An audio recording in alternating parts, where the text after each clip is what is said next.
this is Marlene with Miami Ghost Chronicles, and I want to welcome you to another episode of Stories of the Supernatural. Wherever you find us, whether it's a video or podcast on your favorite platform, please like and subscribe to us so that you can get notification of when a new show is released. You can also find us on major social media platforms. If you go to MiamiGhostChronicles.com, you can find links to the videos or MP3 files, which you can download and enjoy without commercial interruptions. If you're into classic horror, ghost, and adventure stories, I narrate Nightshade Diary, and you can find links at nightshadediary.com. If scary stories are your bag, and listening to encounters with cryptids, ghosts, dogmen, and other weird creatures sends a shiver up your spine, then go to supernaturalstorytime.com for links to our weekly podcasts.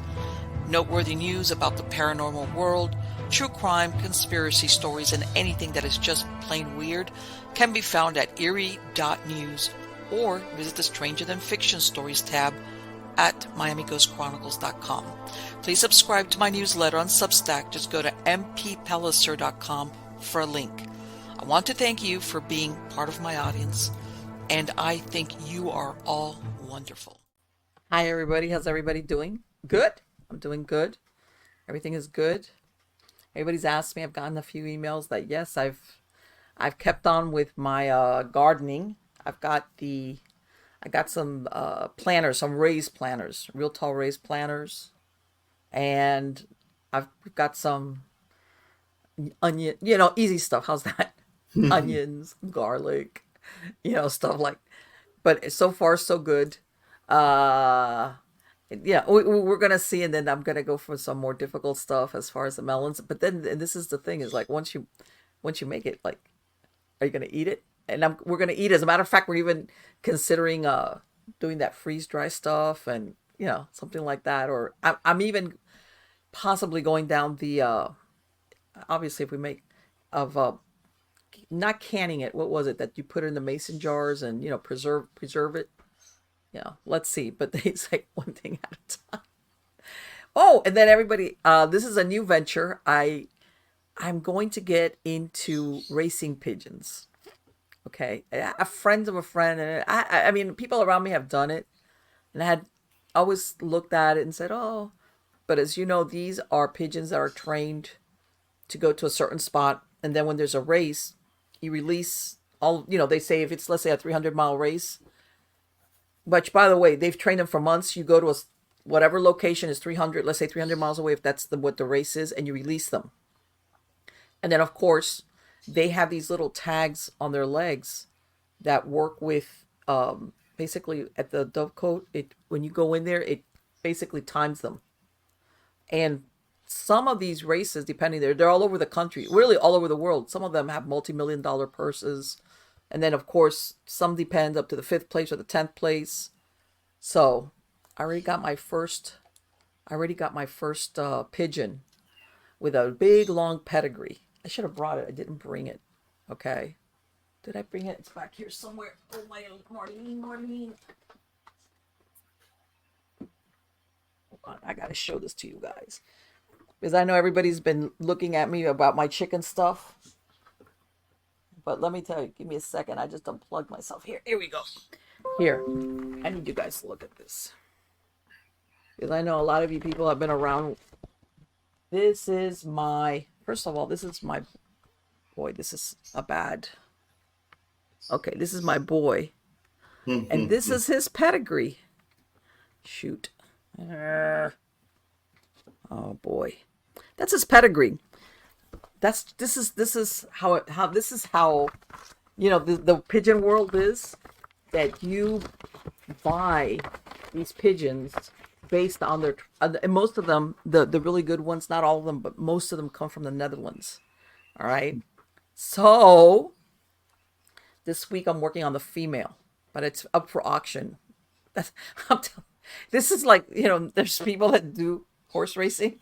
I'm going to do pigeon racing. So I'll keep you guys like what happens with this, and I'm going to breed them, and then the offspring I'm going to sell them and race them, and we'll see how that goes. But yeah, like never a dull moment, that kind of deal. But anyway, let's get on to the good part. The good part is who is here today for a second visit. Stories of the Supernatural. His name is Ron Felber. He is the author of fiction and nonfiction books, including television dramas and film documentaries. His latest book, The Unwelcomed, The Curious Case of Clara Fowler, has been called the most frightening book about demonic possession ever written. His other works include The Hunt for Khun Sa, Drug Lord of the Golden Triangle, which is in development at Beach House Pictures, a Mojave Incident, a chilling story of alien abduction, which is a 1-hour documentary SciFi Channel, Dottore, the double life of a Mafia Doctor, Fox primetime series produced as The Mob Doctor, and his fiction includes the Jack Madson series novels, A Man of Indeterminate Value, The Kafka Society, and Dark Angels, and others. He began his writing career as a deputy sheriff writing for True Detection magazine.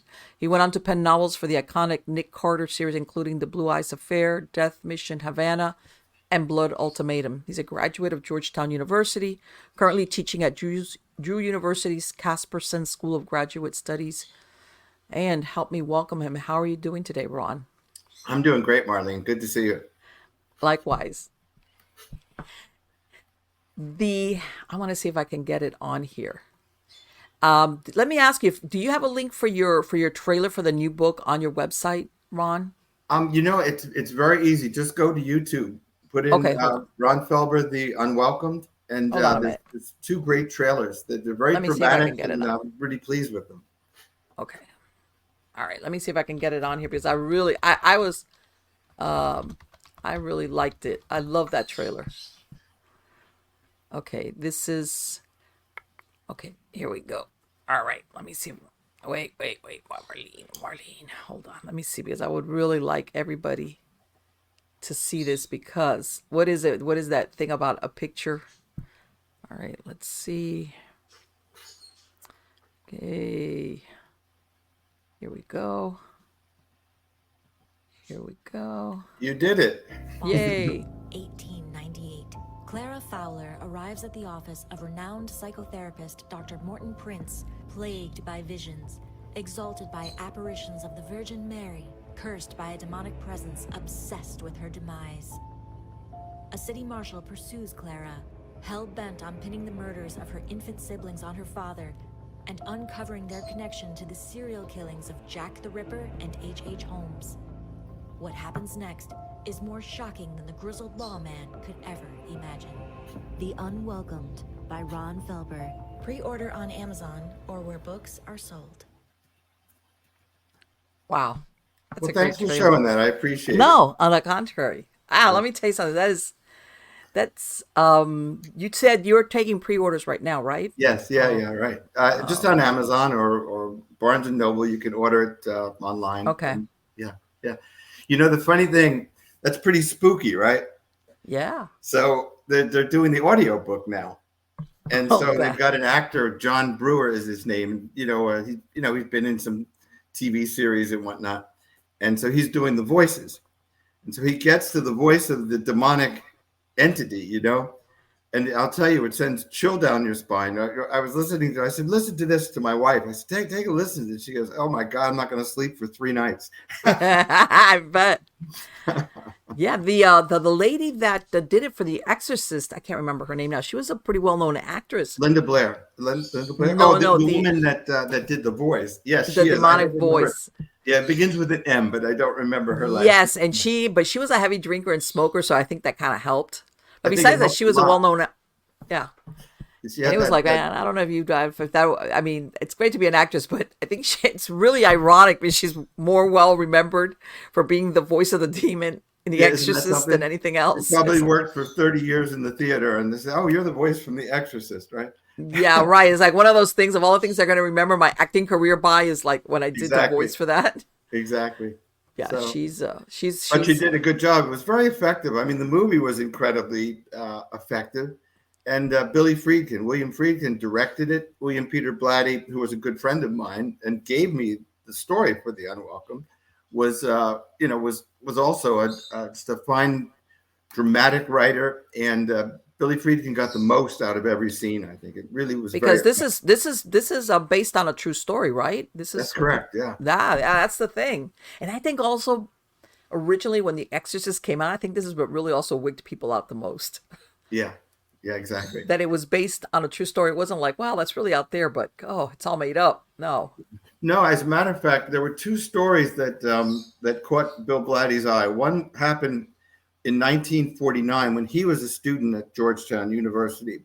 So there was a little article, I think maybe in the Washington Post or the Washington Examiner, whatever the paper was around those days. I don't know. I wasn't around, but in 1949, he cut this little article out about a boy in Maryland that had been displaying all of the symptoms of demonic possession, and the priest that had treated him, psychiatrists first, they found they couldn't do anything with it, and so they resorted to an exorcism.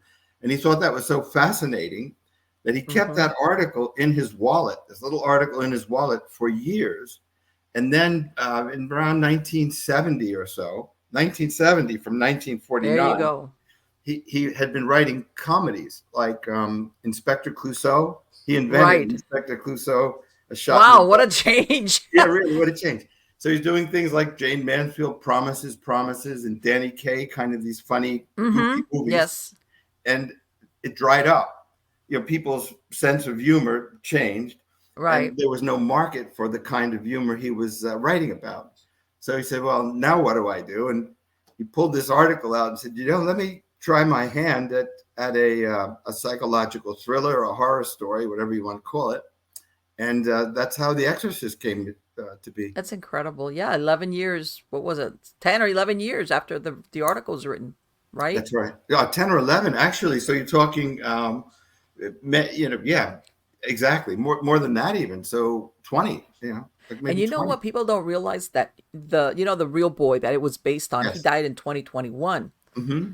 And it's really funny because his mother and his grandmother were like very religious. I think they weren't Catholic. They were Lutheran, German Lutheran, I think they were. Mm-hmm. And they kind of like, the mom brought him over there. And of course, I guess the Lutheran people said, no, this is heavy duty. Go see the Catholic priest. You better go see the Catholics.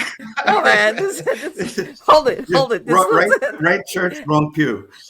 Right, it's like, no, this looks really serious. Go see the priest.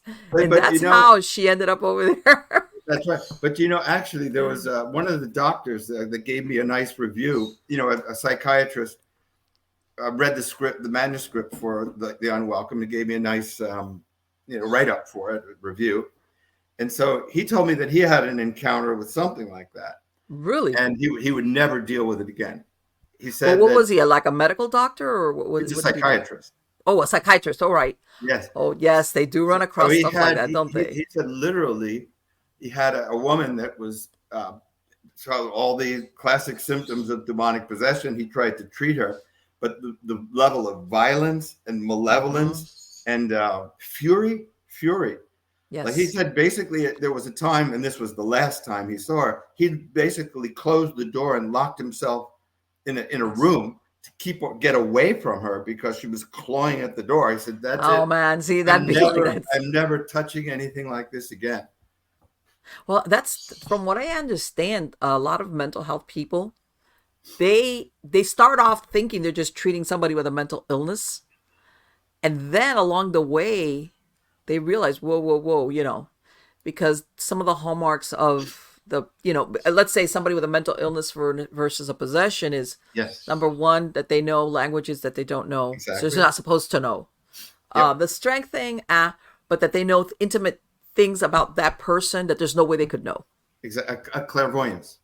Right. Like the person knows absolutely there's no way this person could look it up. Yes. About me. Well, actually, there was one of the episodes, let's call it, and I got this all from transcripts and psychiatric records from the Harvard Medical School Library, where this all started out in the Boston area, in Boston, and this was a woman whose face would remold. I mean, would look physically different. Wow. Voices that would be like a man's voice, this explosive, gruff voice. The rage that it would express like my doctor friend talked about, this fury at religious articles. I mean, just would go crazy with Bibles or rosary beads or anything of that nature. But then, because she was studied by, some of the foremost psychiatrists of the time, William James, Dr. Morton Prince, Dr. George Waterman, others, they really documented and studied this second personality, this demonic presence. Okay. It had felt no pain, had no need for food, didn't sleep, no illness, would never have illness, no fatigue, and was awake 24/7. So it knew the most intimate thoughts of the host, who was Clara. Were they looking at it originally as a multiple personality disorder thing? Well, you see, this was the thing, and this is, I think, what makes the book interesting beyond just a story of exorcism. Dr. Morton Prince was one of the premier psychotherapists of his time. This would have been 1898 to 1904. He taught at Harvard Medical School and also at Tufts University. And he was hell-bent on proving two things. One, that demonic possession that had been going on for thousands of years was really a disease that could be treated medically. The other was, he was competing with Sigmund Freud in Austria. Sigmund Freud believed in psychoanalysis. So basically, that childhood experiences and sexual frustrations and fantasies, right, all the childhood experiences and all that stuff is a lot, created the adult and the illnesses. Prince was a behavioralist. He believed that if you were schizophrenic, it was because there was a chemical imbalance in your brain. Right. If there was a lesion. So for example, with demonic possession, maybe there was a lesion in the brain. Which I'm sure many of the times there was that. I'm sure that's there. But on his team, he also had Richard Hodgson, who was president of the Society for Psychical Researchers. So he was a spiritualist. And Leonora Piper, who was one of the premier clairvoyants at the time. So he put together really a team to study this woman. And chief and foremost was William James, who's really famous, the father of abnormal psychiatry. Yes, he was one of those first ones that did kind of a genius by the scientific approach to psychic research, I guess, if you want to look at it that way. So Prince was very, very hell-bent on proving this was dissociative ailment. Hodgson was sort of hell-bent on proving that it was demonic possession. Yeah, it's like these guys would have classic arguments, between the two of them. But in a way, Arlene, it almost comes down to, what do you want to call it? I mean, so here are the symptoms I described, voices, the voice change, face remolds, no need for hates, by the way, despises the host. Right. You know what? That's one of the things I've heard from a lot of exorcists, that they said that the ones that have, that are real exorcists, that they say, you don't understand when you're hated so thoroughly. That's Absolutely. What they describe. Not that somebody being mad at you and go, I hate you, They say very...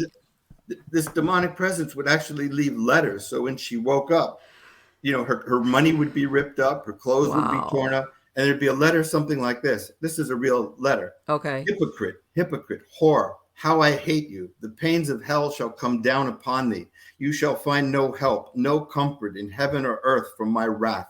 Not till student Clara is dead and puts a bullet through her head. Devil, devil, devil.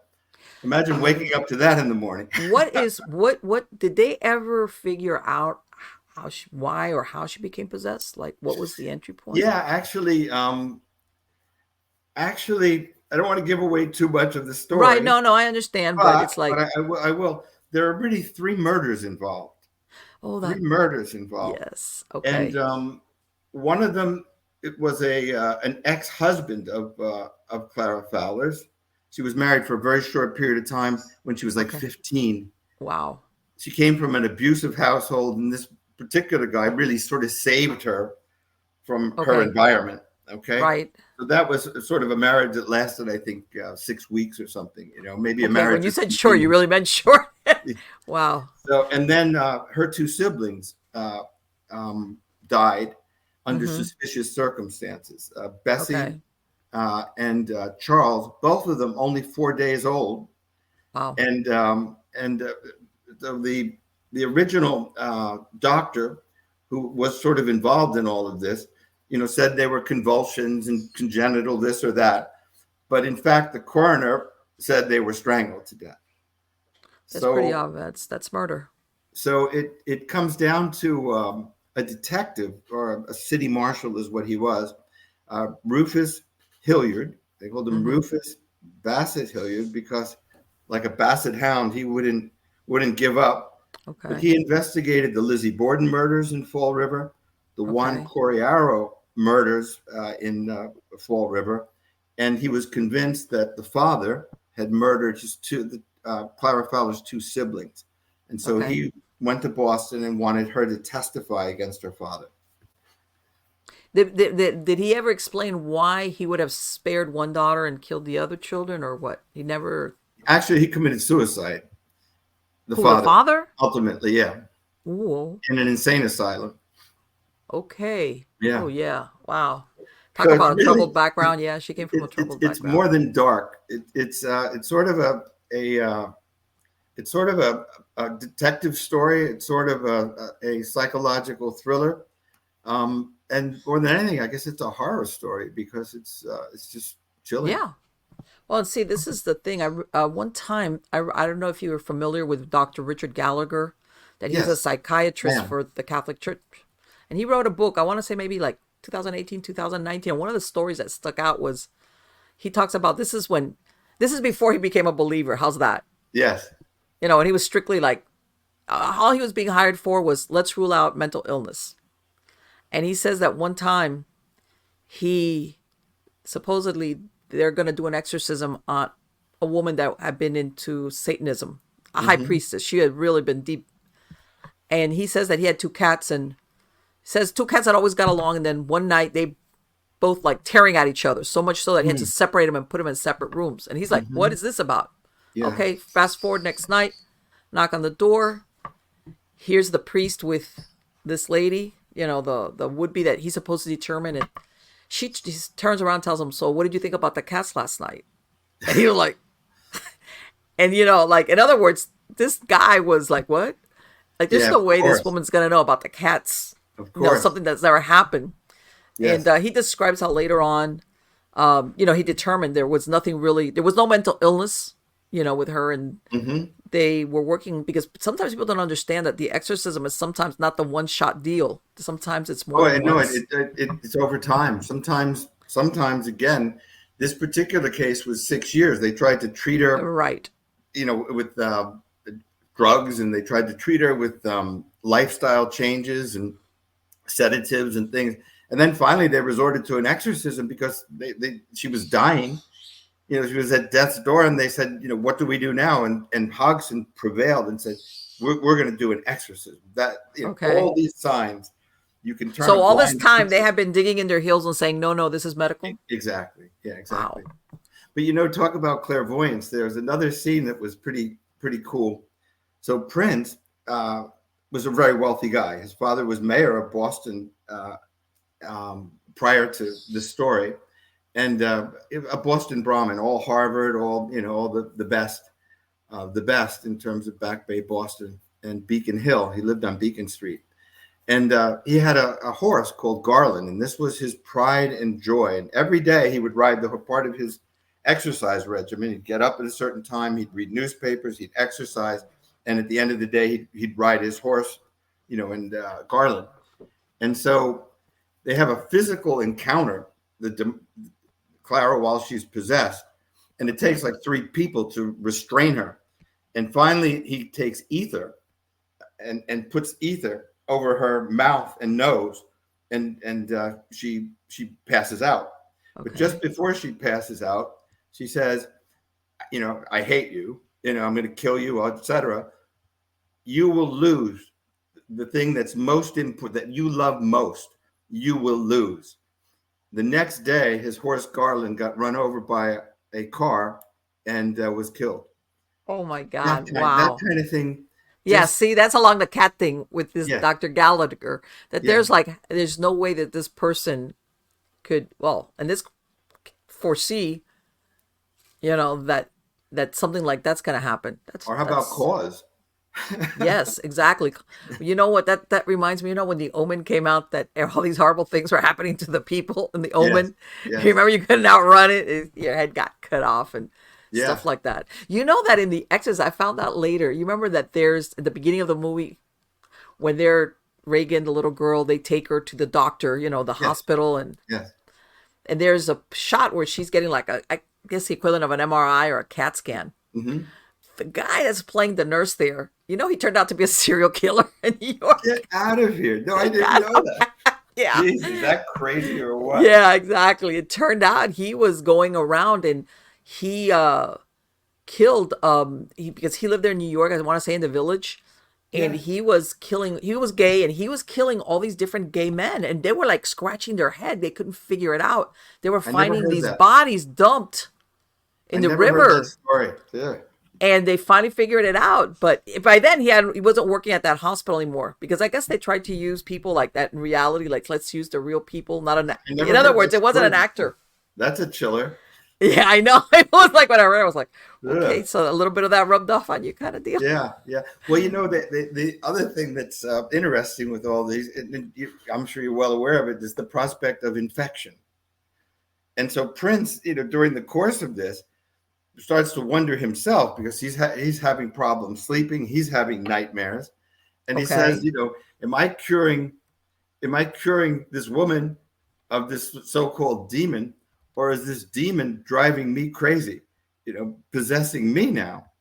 But Aldous Huxley wrote a book. Maybe you're familiar with it, The Devils of Loudon, Yes. and Yes. it was This is. Yes. Go about ahead. the convent where there's an epidemic of demonic possession among these nuns at a convent in France. And so the bishop sends 4 priests to stem the epidemic, do exorcisms, and 1 year later they're successful.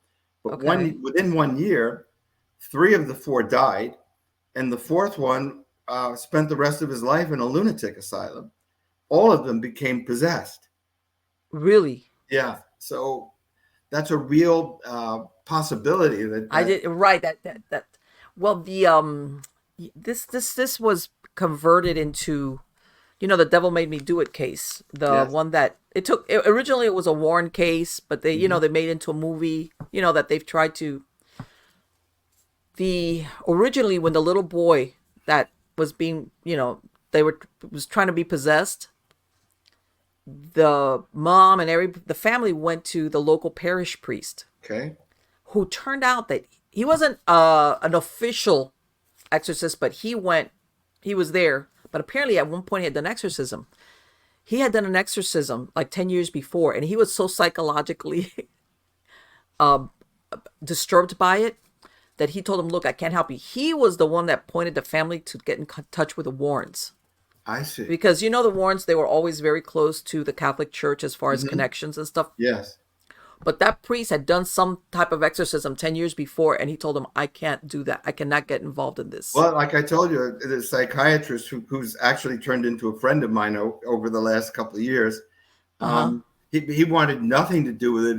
And literally, when he talked about it, you could see, he was affected. I mean, his But why? voice Because you were changed, he was asking him nervous. for like, I need help me here, like, Yes, give me some yes, insider. yes, And he's like, exactly. nah, we'll talk about everything, but this is that We kind could of. talk about baseball. We could talk about soccer. I don't want Yeah. to talk about demonic possession. As a matter of fact, I talked to a priest. I interviewed a priest to get some background on this sort of thing. I went to a Catholic high school, St. Benedict's Prep in Newark, New Jersey, and these were Benedictine monks. So I went Mm-hmm. to talk to a priest, and really he had been asked to review Hostage to the Devil. Yes, by Malachi Martin. Yeah, Yes. by Malachi That's Martin. a real, that'll Yeah. put a, yeah. So he was asked to review that. So he knew quite a bit about it. That's why they asked him to review the book. So I went to interview him. He said, I'll discuss this with you, but first we're going to pray. I won't discuss this unless I we believe it. pray first for protection. So I thought that was just, Well, know. in other words, it's like he what's the word? It's not like, hey, this person really believes in this. This is not like, yeah, exactly. Yeah. This isn't some dilettante that says, well, maybe this and maybe that. No, this is a firm faith. Yeah. You know what? The I don't know if you've heard of him. His name is Father Vincent Lampert. He's been in he's the exorcist out of Indianapolis. I think I've seen a YouTube video with him. He's kind of like, because he's more vocal, and he's been like an exorcist for the last 15 years. Yes. Not too long ago, I read an article where he's talking about that. He says that about, as far as the exorcism thing, like how quick they are, and really that possession is not that common. But he starts saying, he says, usually, he says, when somebody comes and says something along those lines with it, usually it's for somebody else. Usually the person that's possessed doesn't. Yeah. He says, we pray.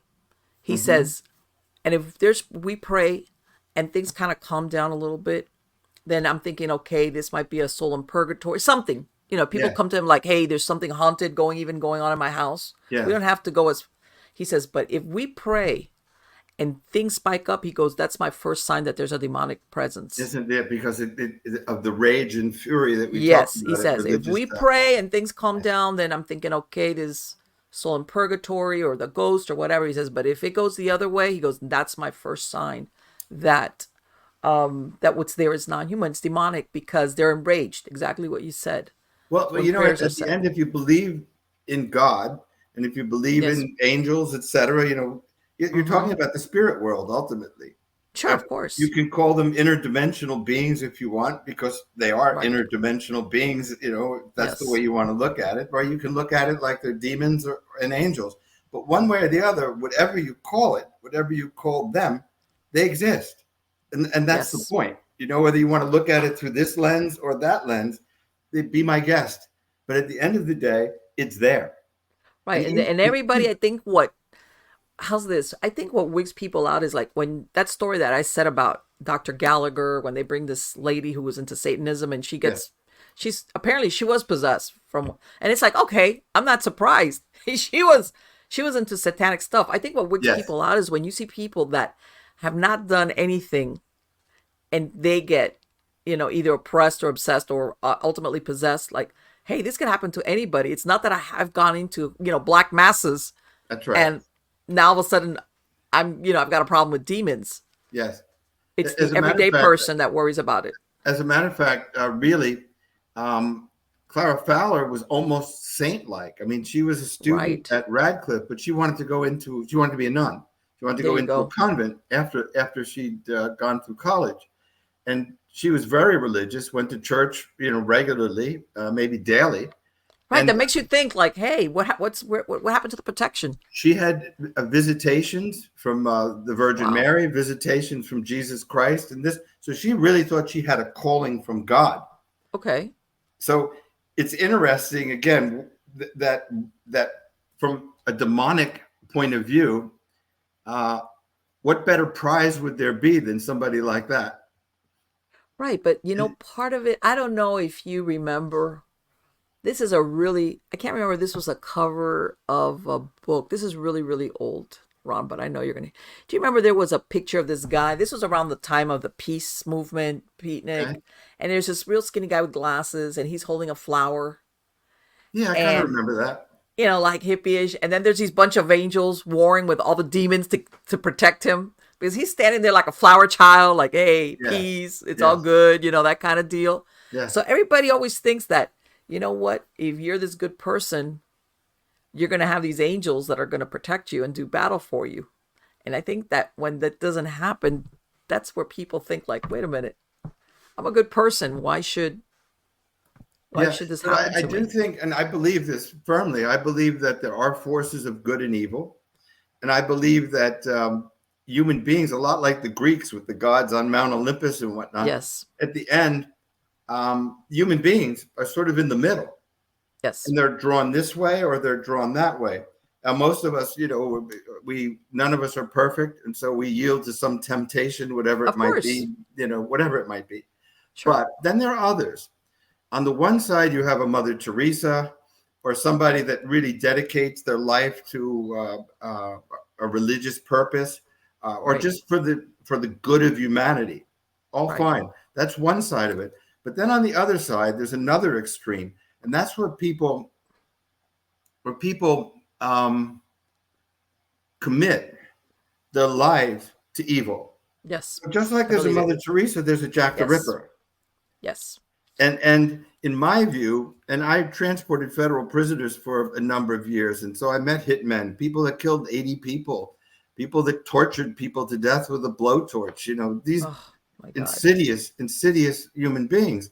But I believe that at some point in time, we're all have to make a decision. Are we on the good side of things, or are we the bad side of things? But at the extremes, I believe that Jack the Ripper was possessed. I believe that H.H. Holmes was possessed. I don't think it's mental illness, Oh, no. Because let me ask you, did you ever look into any of those prisoners' eyes and see something there that you're like, damn, I got to get rid of you. Where am I dropping you off quick?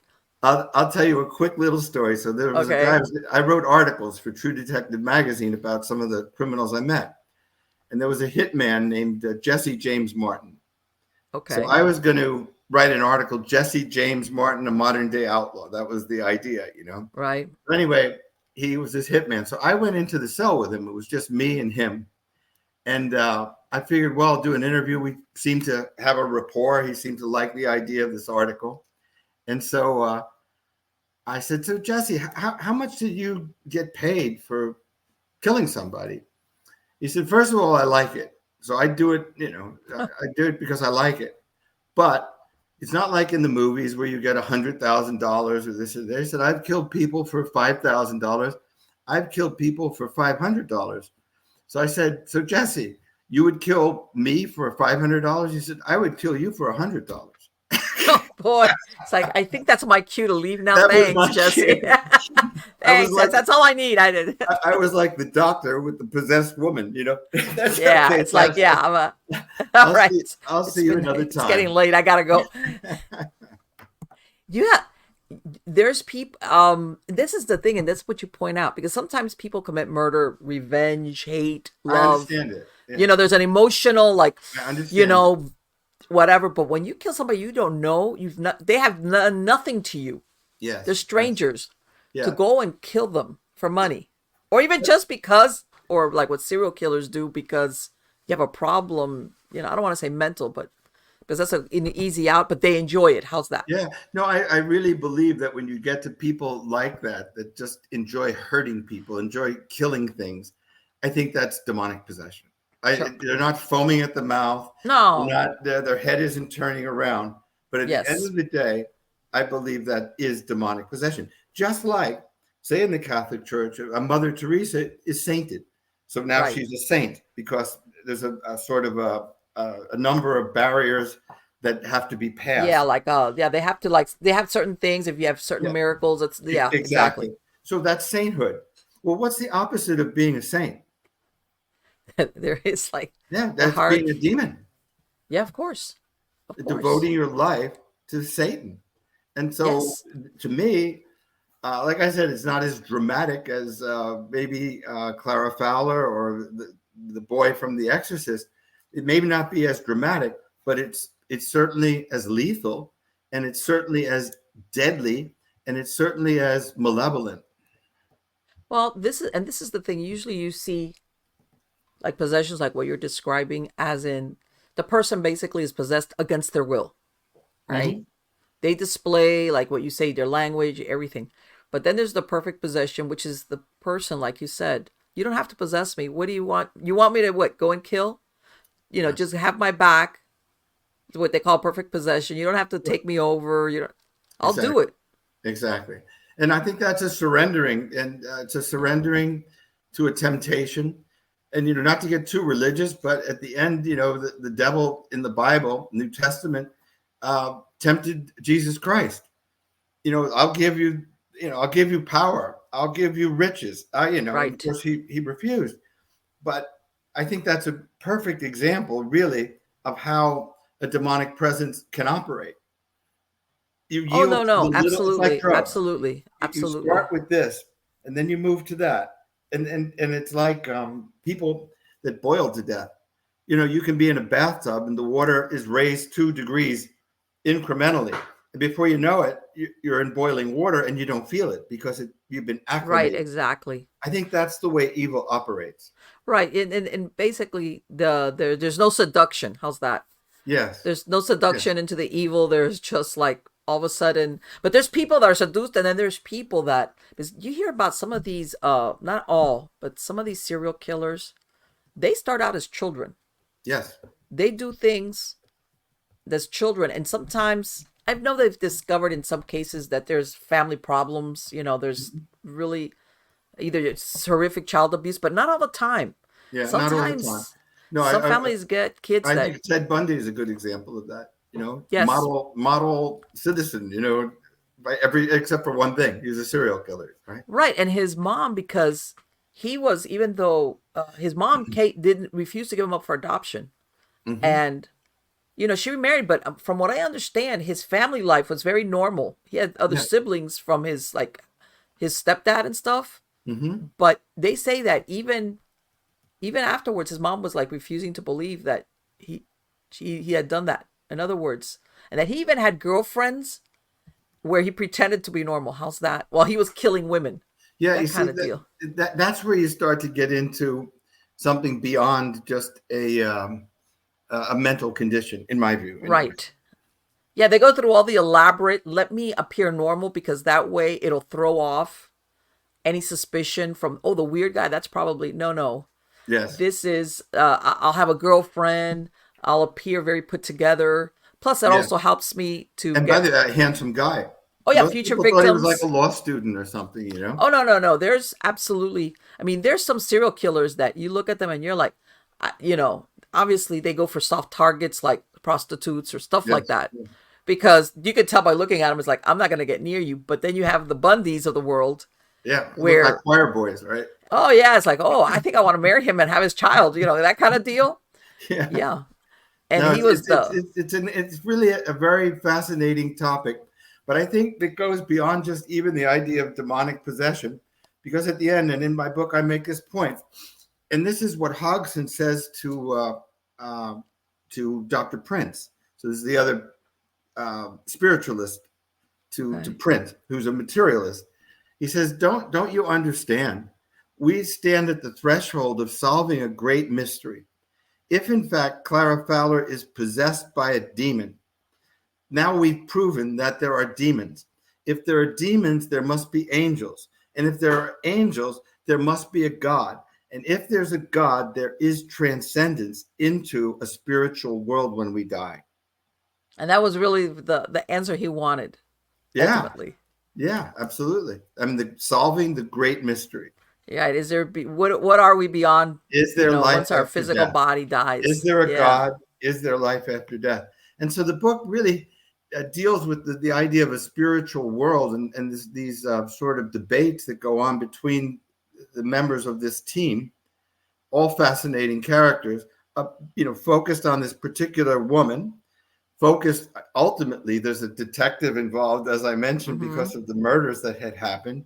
And so it becomes a really stew almost of just fascinating topics. But primarily, it's a study of the nature of evil and how to fend off the demon from just without giving. I don't want you to give it away. Did the detective ever look at it as a supernatural event, or was he still just... at the end, yeah, absolutely. At the end, okay. Absolutely. Okay. Yeah. Absolutely. It wasn't like... I don't want to get into too much, but this I will tell you. And this is really, I guess what I'm most proud of with the book is that obviously this is not a light topic. It's, there's a lot of darkness involved. It's about a demonic presence. It's about science, but it's also about murder and such. And so the demon in the demonic state really talks about almost conquering the world. I'm powerful. I am hugely powerful, and makes references really to World War I. Wow. I don't want one. I want thousands. My vision is for carnage, Yes, exactly. And so that was the demon's sort of dream. And so the city marshal Bassett, and I won't get into too much, but he has a final conversation with Prince, and he makes a decision about the case, the marshal. And Prince goes, well, why did you make that decision? And he said, I figured out how to prevent the demon from influencing the world the way he wants to. I figured out a way to fend him off with the only weapon we have. And Prince just looks at him and he goes, acts of kindness, Dr. Prince, acts of kindness. Right. And this is the thing. If you listen to that demon is basically powerless. It needs humans to act, to do certain things. It could, possess or will it or, whatever. Yes. But without a human agent, Exactly. it was powerless. No, that's exactly correct. It's exactly correct. But I found that that's an actual line from the. That's incredible because that's exactly. It's a wonderful thought, isn't it? Yes, it is. Yeah. It is. And who knows? We could do in this world with a few more acts of kindness, I suspect, huh? Oh, absolutely. I think we've always, but how's that thing but at the same time, you don't know you dodged the bullet because you dodged it. Mm-hmm, yeah. For all we know, there have been many bad things that have been avoided because, there are people that there's still a lot of kind people. I'm a pro-human person. I'm a pro-human person.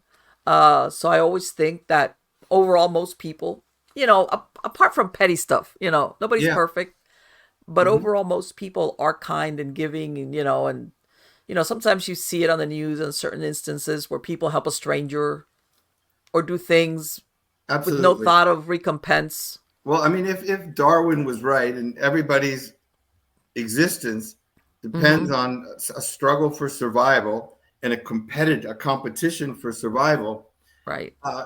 In my view, without grace, without the grace of God, we'd be battling each other on the streets. Sure. It would be absolute carnage, but it isn't. And what you see is things that really defy Darwinian logic, where, a soldier will jump on a grenade to save 10 members of his platoon, right? Sacrifice his life. You'll see people that devote their lives, whether religious or maybe medical or nurses or whomever it might be, or regular person, devotes their life at their own risk, at their own cost to help others. And that's really the mystery of evil is rivaled by the mystery of goodness. And so I think the Darwinian principle is not correct. I don't believe that's true. No, it's not. I don't think so. But so I think it's one of those things that, it's repeated so often that all of a sudden it becomes fact. But then when you look at that theories, you find that there's a lot of flaws in it. Absolutely. Including that they've never, as far as evolution, and they've never really found the so-called missing link and things of that nature. Let me ask you. I'm sorry, go ahead. Well, there was a, I've sort of been reading on this topic, obviously, doing research and whatnot. And there's a book called Life. It's just called Life. And it's by Francis Crick. And Francis Crick was the co-founder of DNA. Okay. And he won the Nobel Prize for Science in 1958 for discovering DNA, which is like a massive breakthrough in terms of science, as I guess we all know. And he did not believe in evolution or in Darwinian evolution. He said the odds of evolution being correct, meaning the ability to form a human brain, let's say, from a microbe in a swamp over the course of 10 billion years or whatever, whatever the length of time that humans have been on Earth, would be the equivalent of a tornado going through a junkyard and leaving behind a 757 jet that takes off and flies to Europe. That's how unlikely evolution is. But do you know what he said? His theory, and I think this is unique, and I buy it. His theory was that evolution had a head start. Now, whether you call it a creator, whatever you want to call it, whatever word whatever word you want to use. But he thinks that a superior intelligence or an extraterrestrial civilization that was far advanced took their DNA and through asteroids, meteorites, etc., sent it into space throughout the universe. It's like, let's see where this goes. And because we have a Van Allen's belt where there's radiation, These came through, the radiation awakened the DNA or activated the DNA, and then it wound up in swamps, and then it wound up in seas, and then it wound up in areas. And so evolution had a head start. And in essence, we are the descendants of extraterrestrials. Because they put their finger in the in other words. Mm-hmm. Well, no, that they, from what I understand, the so-called missing link, that they say, well, they say, up to then, you have all these, even though they're upright, they had like a prehensile toe, which is basically to climb trees. Yes. And then when I say modern man, I'm talking about Cro-Magnon and Neanderthal. They have the foot like we do, which is for running. It's not a climbing thing. Yeah. I mean, we have in a pinch we'll climb, but the other ones, like what chimps have, that they have those feet with Yes. They say modern man. In other words, that transition, they say that doesn't exist. That modern man has always had like a hominid. In other words, we have a flat foot for running, and as a matter of fact, that's even why we're hairless, because we're meant to. We don't run fast, but we can run. We can run long enough to catch the prey we want once they tire. They were talking about there's certain things, and I have a feeling that's where that evolution theory kind of falls apart. Yes. Maybe if you want to say we got tweaked, who knows? Yeah, but I think that makes a lot of sense, particularly coming from a guy of that stature. Yes, of course. Of course. I mean, if I said it, people would say, "Oh, all right, good idea, I suppose." But when he says it and writes it in the book, of course. And by the way, he was roundly criticized. A lot but I don't understand when Darwin came out with his theory. All the churches, all the religious people wanted to have his head on a platter. Yes, because he was basically taking God out of the creation story, and it was like, oh. But more and more physicists and scientists are coming to the conclusion that science just takes you so far. Of course, yeah. So I think Aristotle called it the unmoved mover. But at the end, let's say that you and I are sitting here, and there's a row of dominoes that goes 1,000 miles, and they start tumbling, and we watch 1,000 miles of dominoes tumble. All right. The question is, who pushed the first domino? Oh my God! Yes. And that's the question that scientists and physicists just say we don't know. There are a massive number of universes now. We didn't even know this 10 years ago. But now, now we're talking about millions of universes, not planets, universes, exactly. And it just changes everybody's perception of what reality is, Well, this morning I heard it when it's like every time that there's other scientists, because there's always the other ones that they're saying that this thing about dark matter and black holes really doesn't exist. That there is no such thing as black holes or dark matter. Which, there was always that theory about the black holes, and that it's sucking everything in, including the light. And I'm like, now there might, there's always, and there was a very good explanation for it. Yes. But then, of course, the question is, was it happenstance or was it intentional? Like you said, the domino, was it somebody that pushed it, or was it just the wind blew? Yeah.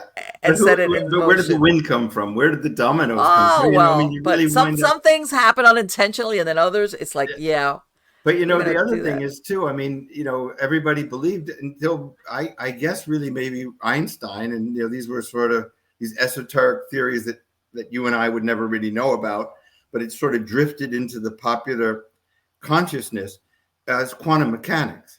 Yes. So prior to this, Newtonian physics, that was it. This is the way the world operates. You drop an apple and it falls to the ground. There's gravity. Right.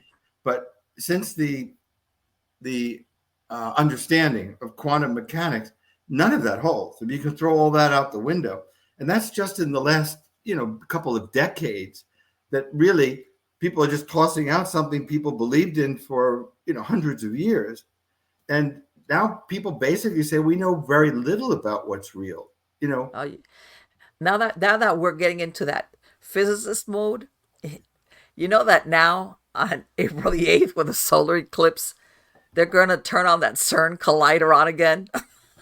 Is that right? Yeah, right. Yeah, I was like, are you kidding me? Yes, the CERN collider.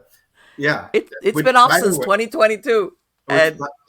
Which, by the way, I guess proved that you could probably go back in time, that you can approach the speed of light and stop time.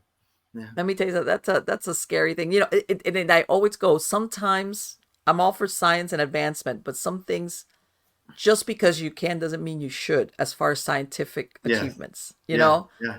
There's always some that, we could, but should we? Yeah, no, there were a lot of questions about the atom bomb exactly that way. Oh, yeah. I think guys like Enrico Fermi thought that if you split an atom, it could literally unbind the world, Right. Yeah. And then hello. Well, this is the same thing. That CERN Collider's been off for like 2 years. Yeah. And they're gonna turn it back on. I was like, can't you guys pick another date besides Exactly. the day of the supposed end of the world with the solar eclipse kind of deal? Yeah. Exactly. But you know what? Exactly. You know that I'm gonna segue out of this real quick.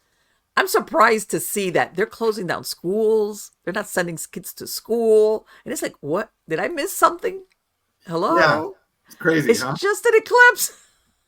I mean, there's been other eclipses. We hope it's just another eclipse, right? Oh, well, it's like, we'll find out. But this is the first time I've ever seen, I don't want to use the word hysteria, but why not? Yeah. On a big, there's always the people that, for whatever reason, they're like, it's the end of the whatever.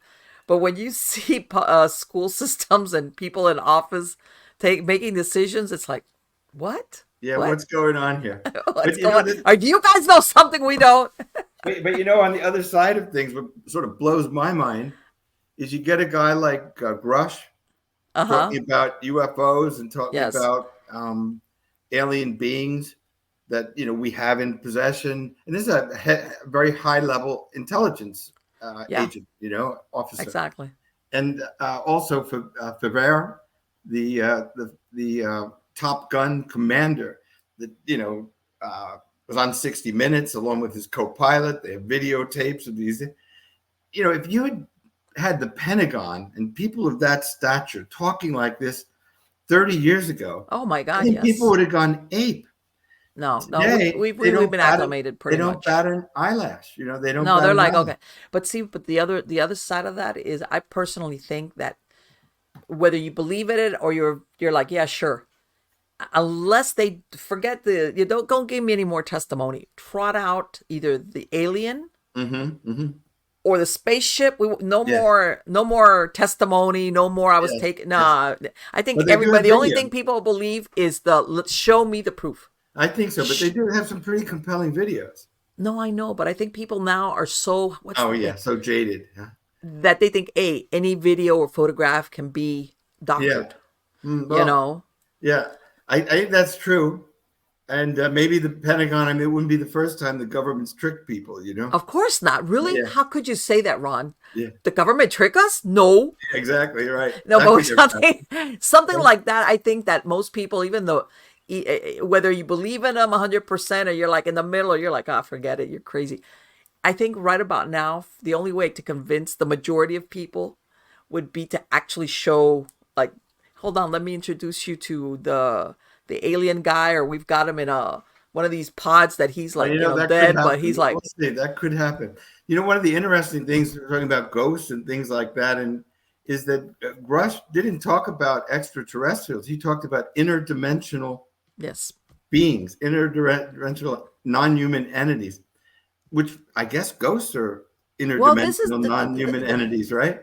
You've heard of I'm sure you've heard of Skinwalker Ranch, right? Yeah, of course, yeah, sure. Well, everybody that's worked over there, even from when it was under the ownership of Bigelow, yes, the personnel there, even including security people that were just not really participating in experiments, they were just there when they were going home, because from what I understand, the winters are pretty bad out there. Mm-hmm. They had paranormal experiences at their houses. All right, their to own the point houses. That some of right, like in other words, everybody went home, I guess, for the winter, or they were something, and people that even security personnel had really, really in your face paranormal experiences, so much so that a couple didn't even go back.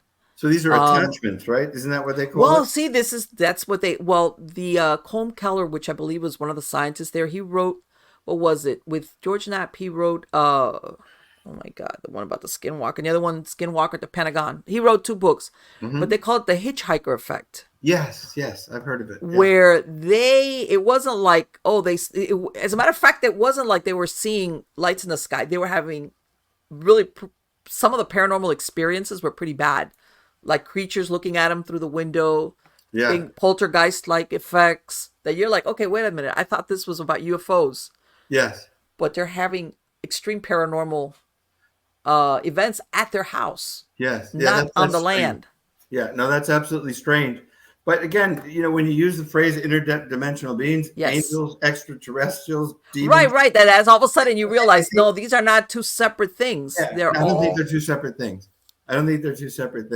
As a matter of fact, I wrote a book called Mojave Incident, which was, which maybe you recall, which dealt with alien abduction. And in the alien abduction case, and these are sort of the parallels between the Clara Fowler case, the demonic possession case, and the Hesses who had this alien abduction situation. One of the things that they both talk about was a sulfurous smell.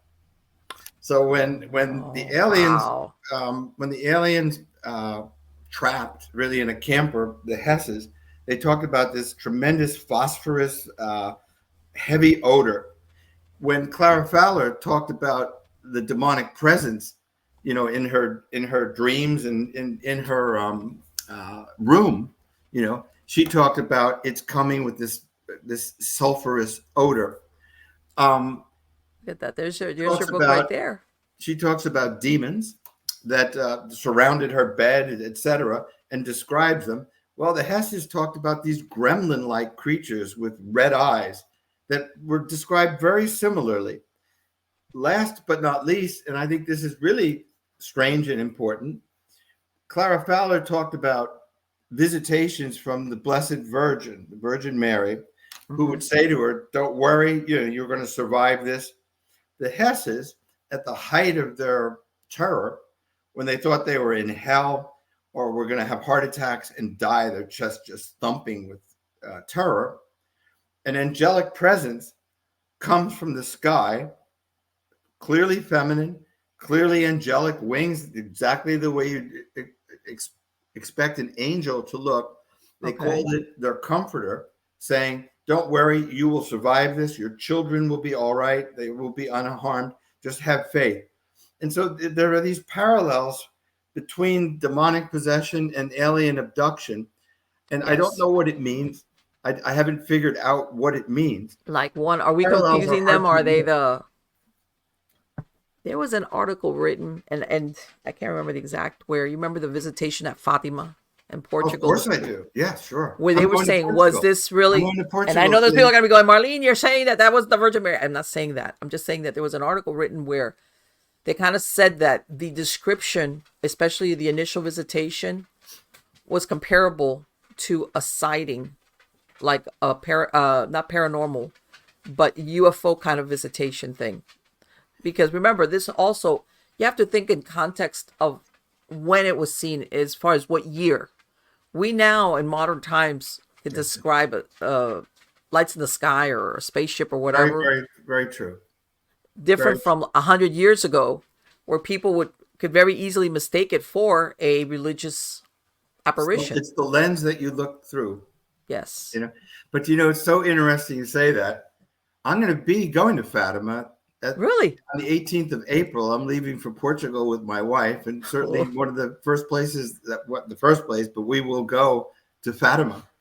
So isn't that interesting? Yes, that's very interesting. But because of that, when I read that, I had never, how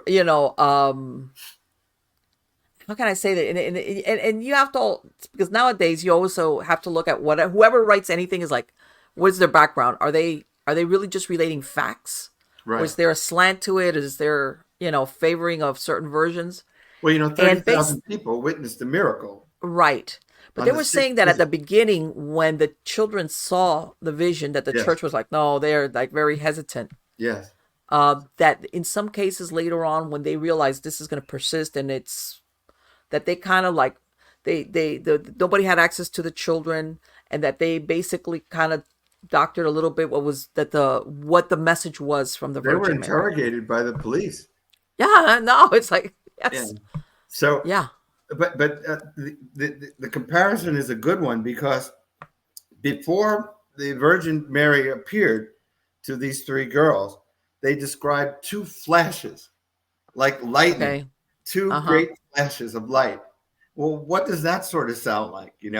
Then this translucent figure, Right. dimensional, right? A translucent of a woman, of a beautiful woman, who Right. talks to them telepathically. Right? It sounds to me like what the Yes. Hess described. Yes. Then on the 6th, so actually the police um, were at odds with the Catholic Church, and they thought the Catholic Right. Church was too powerful or getting drunk, Yes. and they didn't. The last thing they wanted was Mm-hmm. these girls to talk about the Virgin Mary and have everybody, make the church more powerful. So they actually sequestered them one at a time, threatened them, took two of them away and told the one, we're gonna execute the other two unless you Right. tell us Yeah. the truth. And they wouldn't budge. But then they at the encouragement of the local priest, you've got to show us something, show people something. So they said, announce to the world, there will be a miracle. This would be the 6th time that the Virgin appeared. There will be a miracle on this day. And so 30,000 people, it was pouring rain, and 30,000 people show up for this. Wasn't this the spinning sun? Yes. Yes. The sun starts dancing. They described it. The sun starts dancing in the sky. Looks like it's falling, comes down like it's falling, then reverses course and sets again. What if that, with the Hesses and even Fife Symington, the former governor of Arizona, in describing the Phoenix Lights and the craft that he saw, right, talks about something the size of a football field that domed. It was so big, it domed the area. Well, if that was a shining object, maybe it wasn't the sun. Maybe it was a UFO. Right, exactly.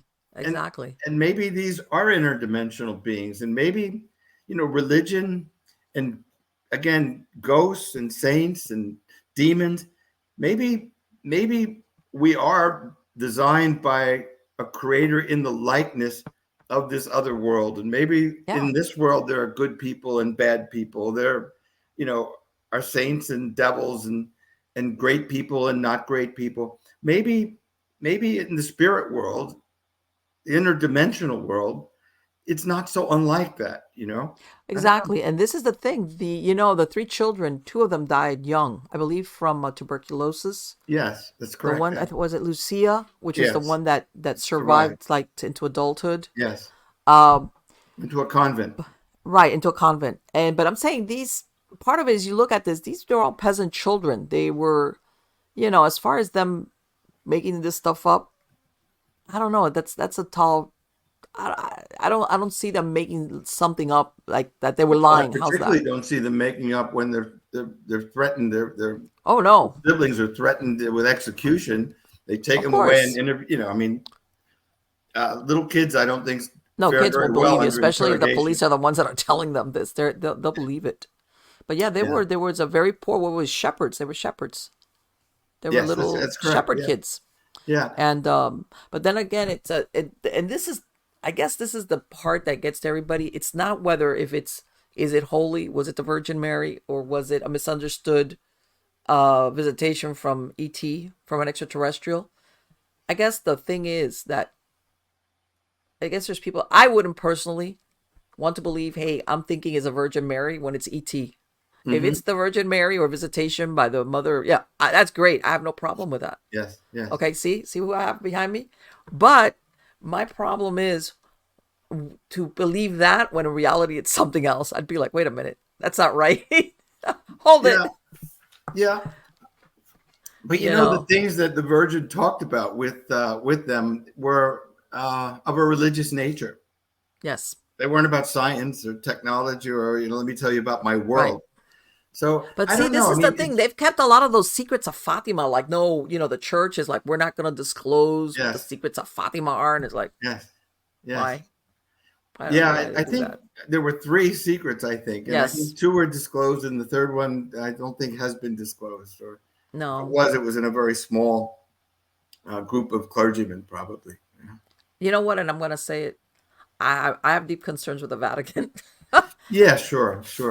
You know, and I know that it's just not one person, despite what everybody thinks of just the Pope. Yeah. But it's run by a lot of different people. Well, you know, with their own agenda. Wherever there's power, there's corruption. Of course. Now, let me ask you something. I'm gonna go away from this real quick, and I wanted to ask you about this. And when I came across this, you know, I've heard of, you know, you've heard of murderabilia, where people buy all these items from that are tied to serial, you know, to murder, to some type of murder. But you know that there's a sect of stuff, because apparently all these serial killers, when they go to jail, because you know that between the time they're sentenced, if they're ever actually executed, decades go by. Well, they all become artists. And do you know there's a real big market out there for all their artwork? Even though it looks. Know that. Yes. I didn't know that. Yes. What does it look like? Some of them, I swear, it would be like, was that from a kindergartner? Yeah, another one. And some of them are very prolific, by the way. Some are a little bit horrendous. Others are like John Wayne Gacy has one of him as this clown figure. But anyway, they sell for thousands of dollars. Yes. And I've always wondered if any of these pieces of work have attachments to them. Yeah, I sure wouldn't be anxious to own one. No, and then there's people out there that this is their thing, you know, like there's a special. As a matter of fact, there was Marlene, what was the name of this one? As a matter of fact, anyway, it'll come to me in a minute. But John Wayne Gacy, he had a bunch, because I think it was 15 years. You know, some of these serial killers, you know, they actually die before they're executed, or they get commuted to life. But yeah, and sometimes I look at this and I think of the same thing as like, I'd be looking at that if I wouldn't buy it to begin with, but I'd be looking at it and going, what? But you know, Jack the Ripper and H.H. Holmes are both part of this of the Unwelcomed. Jack the Ripper actually wrote a letter to Bassett, to the city marshal. Really? Yeah. And as a matter of fact, it's on display at a museum in Fall River. There's a Lizzie Borden museum, and I guess it touches on Juan Correaro and the rest. But yeah, it's on display, the letter that Jack the Ripper wrote to Bassett about the murders. And basically, he says there's more than one murderer. Oh, you're kidding. Yeah. It's in the book. It's in my book. The actual letter is in the book. The words, you know.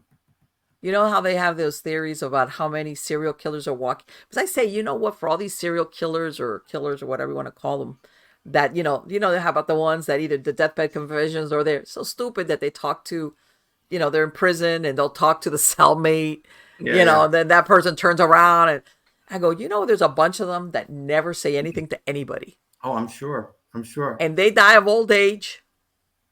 Now with DNA, maybe things have changed a little bit, because, you know, but unless they took DNA samples, some of these guys die in old age because they don't tell anybody about anything.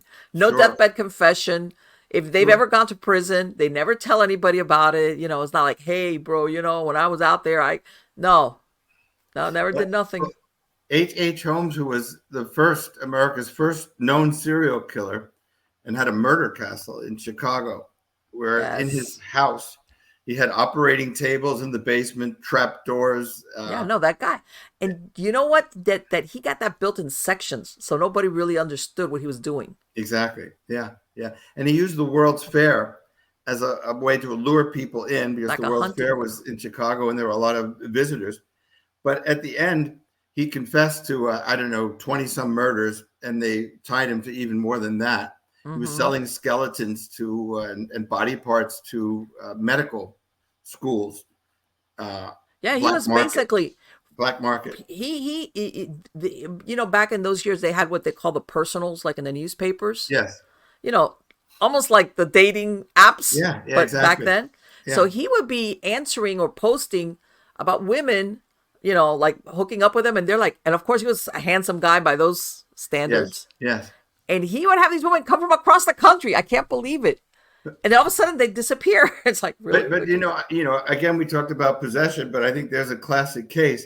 And this is true, that he was so evil, if you want to call it that. Yes. That by the time he was executed, they say his face changed, and the people that executed him didn't recognize. Really? I never heard that. Yeah. Also, they buried him under 10 feet of concrete, just so that his soul wouldn't escape. See, and nobody could dig him up or whatever. Under 10 feet of concrete. Well, people don't realize that. I understand that, you know, for most people, normal people, a normie, you would think, okay, who would want to do anything with a body if there's a serial killer or anything like that? And even after death, some of these people, they will attract to their grave sites very deviant people that want to be around this so-called killer or whatever they are. Yeah. Because very strange. The was it 1989? You know, when they had that murders out in Matamoros in Mexico, that there was black magic and all that other stuff and occult, and a lot of the main guy, he got killed by the police with a shootout. He made, you know, that suicide by police kind of deal. No, I take that back. He had one of his own people kill him after the shootout because he knew. Well, he was Cuban American, and they did an autopsy and they flew him to Miami because his family was in Miami, and they did another autopsy and they said 16 bullet holes, whatever. They buried him in secret at Our Lady of Mercy, the only Catholic cemetery in those years in Miami, undisclosed location. And I was thinking, why? Because they didn't want people to come and not steal the body parts as followers. And it was like, what? Like a satanic cult. Right. He's somewhere buried in Our Lady of Mercy cemetery somewhere. Yeah. But nobody knows where it is because of that satanic stuff. That it's like, people find it hard to believe because most people go, what? And it's like, you'd be surprised what. Well, as a matter of I'll fact, give away a little bit of a secret from the book. There was a satanic cult in Fall River. Really? Yeah. Oh, you know, you're not the only person that's told me that. Well, actually, this was, as I mentioned, the book takes place 1898 to 1904. So in that time frame, a little bit before that, there was a satanic cult going on. But then I think it was in the 1970s. Yes. They had another major exposure. I think there were a couple deaths, and they found out there was a satanic cult. Fall River has a real history. You know. But let me ask you, was it, I'm going to ask this because, was it how did they suspect it, or was it one of the upstanding citizens? Because that's the thing. A lot of these people, they go to church on Sundays and then go to a satanic meeting or whatever. The city marshal's deputy found a site where they were holding black masses. There you go. That's what I'm talking about. And Clara's father was involved. Oh my God. Yeah. No wonder this girl got possessed. Yeah. So this is all, it's all like this. Right. When you start realizing what the background is on her. Yeah. It's that even despite her piety and all this, she was... And actually maybe her piety was a result of exposure to this satanic presence, the cult, etc. And so she went to another extreme. But I guess things like that catch up with you over time. Well, one time, Art Bell was interviewing Malachi, Father Martin, the one. Yes. This was when he was alive, that he did the 5 interviews with him. Yes. One of the times he was describing, Art Bell asked him specifically that he had spoken to somebody who had been into Satanism, and she had a daughter who the stepdad killed the child. And she tells Art Bell, no, because I'll meet my daughter in hell. So fast forward, Art Bell asks Father Martin, can she do that? And he goes, yes, she can. In other words, the parent has the ability to earmark that child for, the devil. How's that? Yeah. Makes you wonder if maybe this poor lady, Clara, despite her wanting to run in the other direction from what her background was, maybe her dad did do something as far as, offering her. How's that? Yeah, well, like I said, it's all part of the book, and I don't want to give away too much, but I'll tell you what, it's a murder mystery, it's a psychological thriller, and it's a horror story, all sort of wrapped in one, I want to show something real quick, because I know there's people out there that are going to want to. Hold on. This This is the Gacy artwork. Oh God. Okay, this is something to me that it's kind of creepy because you know of what he did. I would say it's very creepy. Yeah. Okay, yeah, for those people out there, the clown phobics, there must be like, go ahead, stop, Marlene, stop. Okay, here, let me stop. But my point is, I can't imagine anybody spending $1 plus any thousands of dollars, because that's what some of his paintings go for. Yeah. I can't imagine having it in my house if somebody gave it to me. I just, I want nothing to do with it. Finding out, like, there was this one guy in the UK, his parents pass away, and he starts going through the property, and he finds 3 pictures. I can't remember. Was it Gacy? 3 different portraits painted from 3 different serial killers. One of them was a Gacy. Mm-hmm. And he had no idea. And he says the only thing I can think of is that his parents decided to come to the United States for a few months, like a tour. Mm-hmm. It's like, while we were visiting the USA, let's buy some serial killer art. They put it away, and he put them up for, there's an auction house that will, and he got a few $1,000 for it. But he was like flabbergasted that his parents had bought those pictures. Amazing.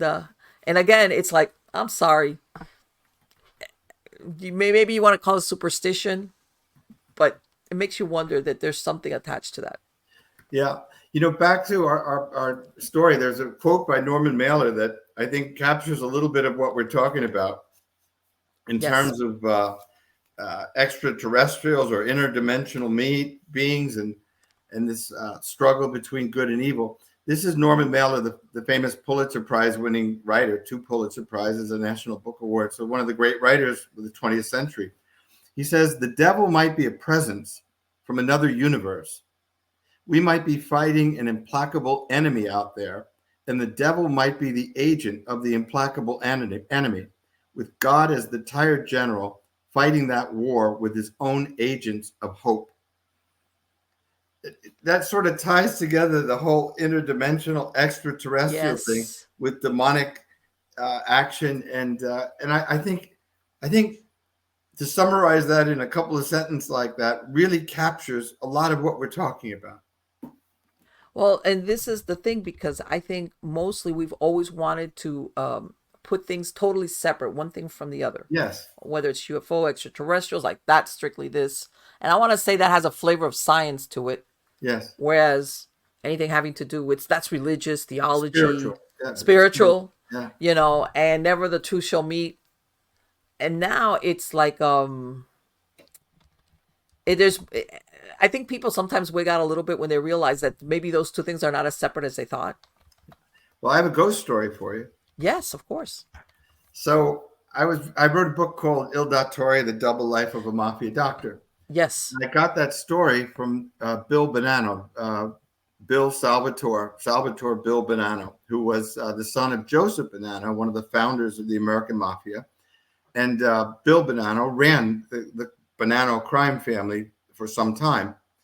And so I was writing a book about the Mafia, and so I got to know him very well. Okay. So he very well, and he gave me that story. It was his father's doctor, and Carlo Gambino's doctor, and John Gotti's doctor. And so I wrote his memoirs, and it was called The Double Life of a Mafia Doctor. So during the course of that, we became friendly. And he was a writer too. He'd written a couple of books about the Mafia and his experiences, autobiographical. So he had his 50th wedding anniversary, and I saw this great painting, which I really loved. It was of the astronauts coming back from the moon in a ticker tape parade, going through the streets of New York, maybe Madison Avenue, with confetti and this wonderful, colorful painting. So I liked it so much, I would have bought it for myself, but I said, let me give it to Bill as a gift. So I had it sent there. So lo and behold, I was in business at the time, and I had to go to Europe. So while I was in Europe, he died. He passed away.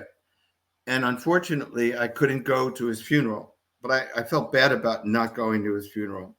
So I went with his nephew, also a friend, to Tucson, Arizona, from New Jersey, where his widow lived. And this was about a month after he passed away. So we're talking, and in the living room, there's couches like you would expect, but then there's a separate room with memorabilia. Okay. And his wife says to me, the only thing in this room that doesn't have direct relationship to our family, grandfathers, nephews, brothers, etc., is your painting. As soon as she said that, the painting fell off the wall. Oh. But but I was so embarrassed, and she was so embarrassed, and the other guy was we ran over, oh, what happened, and we put it back up again. It doesn't cross your mind how weird that is until a little bit later, because you're stuck with the embarrassment. Oh, the painting fell down, So I get out, and I said later, I'm taking a flight back. I said, geez, that was really weird. About 2 weeks later, I'm sound asleep. And so my wife is on one side of the bed, I'm on the other side of the bed, and my daughter had a room, separate, but adjacent to our bedroom, in the house. So all of a sudden I feel the mattress sink. And, in your sleep, you say, oh, what's that? And I say, oh, it must be my daughter. So maybe she had a bad dream or couldn't sleep, and she's coming here, and she sits down on the bed. So finally I look up, and it's Bill Bonanno. Huh. What did you? I was happy to see him. I wasn't scared. I was happy to see him. I said, Bill, and so we had this lengthy conversation. I could tell you what he was wearing. I could tell you everything about it. I could tell you what color his pants were, what his shirt looked like. We had this lengthy conversation about family. And finally I said, you're dead, man. He goes, yeah, I'm dead, but I'm stuck. I said, what do you mean? And this is a word I would never even think of using. I'm stuck. He goes, I said, what do you mean you're stuck? He says, well, it's not like bad, but I have to go through every single moment of my life over and over again. And I'm stuck, and that's what I have to do. Wow. And I said, wow, that's something. So then he started to get staticky. Okay. The ghost started to get staticky. And so I knew that the connection, whatever it was fading. So he said, I've got to go now. And literally, I watched him walk like that, vertically. And I said, Bill, I said, you can come back anytime you want, because I missed him, Yeah. And he turns around, takes a few more steps. And then I thought about my daughter in the next room. And I said, this isn't exactly the nicest man in the world. He's a friend, and I like him a lot. But, I'm sure he's done his share of not so nice things. Sure. Then I called out again. I said, Bill, you can come back, but only if it's okay. And he looked at me, and I remember just like a scowl. He goes like that, turns around, and I never saw him again. But let me tell you something. When you think of that, of revisiting, that is in a way, because like what you just said, if some of the things that he might have done, if you have to go and revisit, maybe from an observer point of view, the things that you did, or what they say, some cases, not only that you've witnessed it, but what happens because of your actions. Yes. Can you imagine? I tried to reconnect. I tried to duplicate that night, like going to bed at a certain time. It just didn't happen. I can imagine his wife must have been saying, that has nothing to do. My dead husband's not going to come back and haunt me. No, that just fell by itself. She must have been like, no. I don't know what she thought, because it didn't occur to me how weird it was until after we left. That's pretty weird. It's pretty weird. The timing, at least. It's like, come on. It was unbelievable. But, I've noticed, when I was in business, I was traveling maybe 60% of the time, all over the place, to Europe. One week out of the month, I was in Europe for 18 years, so it really throws your life into a kind of tumult. You feel like you're living in an airport, and all of these coincidences happen, but you don't see it because you're so absorbed in catching a flight, buying a ticket, getting some food, whatever it might be, not to mention business issues. But now I teach, and I write. And so I have a lot more time to notice coincidences. But as it turns out, life is just chock full of coincidences. Right, only in hindsight. When you're really busy, it's only in hindsight that you... Yes. And if you take the time, obviously, to say, boy, that timing, It's just strange. Yeah. what are the odds on that? I ask myself, what are the Las Vegas odds of this happening? And, if it gets to be Exactly. like 1,000,000 to 1, maybe it's more than a coincidence, Sure, of Yeah. course. No, that story about that portrait falling at that Absolutely moment. true. Absolutely See, true. that's like, it's like, and I guess he said, well, he didn't pick up on the portrait thing. Let me go visit him. Yeah. Yeah. No, it was really strange. And like I said, I felt bad about not going. And it was so real. I mean, literally, this was, I don't know how long it lasted in real And time. he died of what? Just old age, No, sickness? no. Actually, he died in the nicest way you probably could. He had a woman neighbor that was having problems with opening her garage. I guess it would get stuck or whatever. Right. And so he went over and tried to help her with the garage and lift it and whatnot. And he had a massive heart attack. But my point is, he did it trying to help somebody. Right. He was being a nice neighbor. Yeah. Yeah. So if you've got to die, that's probably a good way. Yeah. I hate to, compared to lingering painful illness. Yeah, Of exactly. course. Absolutely. Exactly. Yeah. I mean, if you had to pick and choose, and then, I don't know, maybe he got the big surprise afterwards. I've It's got like, another so subsequent to that, yes. and the same day, and this is strange, but all right, fine. So his widow goes, and we're about the same size. She goes, you have all these clothes. I'm going to be just giving them away or throwing them away. If there's anything you want, you can have it. So he had a couple of books that were of interest to me. And he had a jacket, a really cool black jacket. Right. And so I said, yeah, let me see if that fits. And it did. And I wore it for quite some time. And then, talking of DNA and whatnot, I mean, basically you're wearing the jacket of a guy that Yes. was notorious, I suppose you could say. Exactly. Yeah. Whose ghost I saw. Yeah. I know. It's like, it makes And me I feel. have to say, somewhere along the way, maybe the 4th or 5th time I wore it, I said, I don't think I want to wear this jacket anymore. Yeah. When you started giving it some thought, Yeah, you're like, exactly. no. As nice as this jacket is, I don't think I want to wear it anymore. I remember one time I used to work with this gentleman. He was Nigerian. I can't remember how we got in the conversation. Mm-hmm. And he says it wasn't Goodwill. He says he ended up some places. He says, I got this really, he says that suit must have cost a bunch of money. Mm-hmm. He says a lot of money. It was hardly used. It was like brand new. So he says he buys this nice man's suit. And he says it was sharp. And he says as soon as he started to wear the few occasions, because obviously it's not something you wear every day. Yeah. Strange things started happening. And he he says the third time something weird happened when he wore it, he got rid of it. He couldn't get that suit off soon enough, right? It was like, man, that's it. Yeah. I'm done with it. Yeah. And then you ask yourself, is it coincidence or what? Yeah. Well, I mean, some of it, I'm sure a psychiatrist or psychologist would say, well, it's in your mind and it's on your mind. And so Sure. that it creates these feelings.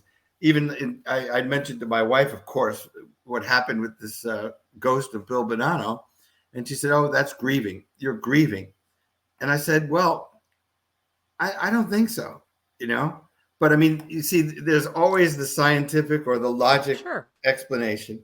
And then there's always the life is stranger than you know explanation. And so she said, it's just so easy to say, oh, you're grieving. But to me, who experienced it, it doesn't cover the base. It doesn't nearly cover the base. Because basically we had a conversation, at least in my mind. I don't know how long it really was, in real time, but it seemed like 20 minutes or so. We talked about family. We talked about, my job. We talked about, his wife. We talked, we had a real conversation. It was very, very strange, but in another way, very gratifying, And but it's so weird that he says that thing about I'm stuck. No, that's what stuck in my mind, because occasionally you'll hear about these life after death stuff where people come back and all like that. Mm-hmm. But I think maybe a ghost is exactly that. Some spirit that is stuck. They're stuck because they can't make a passage, and they can't make a passage until maybe they make amends, or contrition or something, Or in some cases, you're going to have people that, let's say him, even though he did, they, in the back of their mind, maybe because of their upbringing, they have that fear of, I'm going to go to hell, know, That's true too.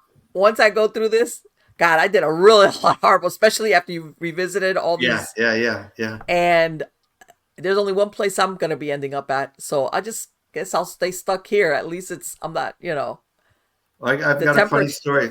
So we had dinner one time. So I took my two sons to Arizona because my parents lived in Arizona at the time. So I figured, well, I'll meet Bill for a lunch and visit my parents too. Okay. So my kids were with me. My one son, Greg, was, I would say 7. My other son was probably 11, Chris. So we're sitting at a table at a place called Anthony's, a restaurant. And so it's Bill, me, and my 2 sons. So we're talking about actually books and films and stuff like that. And finally, my one son, who is 7, says, "Did you ever kill anybody?" So I go to my son. I said, that's really not a polite question. I was embarrassed. So Bill Banana goes, no. I want to answer it. He looks my son straight in the eye and said, "I've never killed anyone that didn't deserve it." My son looks at me and he goes, "That means he kills people." Right, in case you didn't catch that.